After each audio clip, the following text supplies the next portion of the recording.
Ouagadougou pour une mission d'information et d'écoute sur les préoccupations de l'heure au Burkina, mais aussi de l'ensemble du Sahel. Nos traditions africaines qui d'abord veulent que le visite soit l'expression de la fraternité.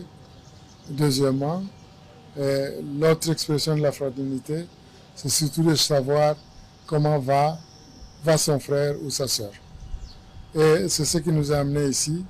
C'était pour écouter le président sur tous les défis que la région et le pays traversent en ce moment et voir quels sont, en tant qu'Africains, les voies collectives que nous pouvons, n'est-ce pas, trouver pour pouvoir avoir des solutions à tous les défis qui varient d'une région à l'autre. Et au cours des échanges, les préoccupations soulevées sont d'ordre sécuritaire pour le Burkina Faso, mais aussi pour l'ensemble de la région du Sahel.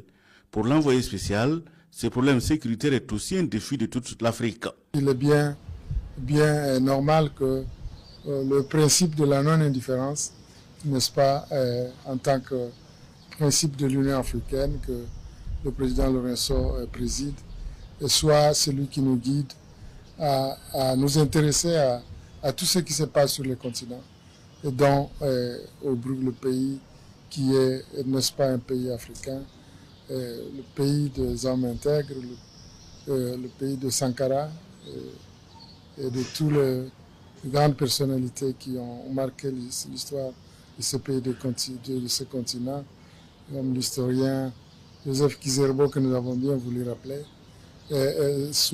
mérite cette attention de la part du président de l'Union africaine.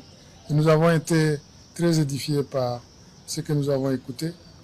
Non seulement nous avons écouté le président du point de vue de la situation interne qui se passe au pays, mais aussi de voies et moyens de continuer à solidifier le pont entre les Africains.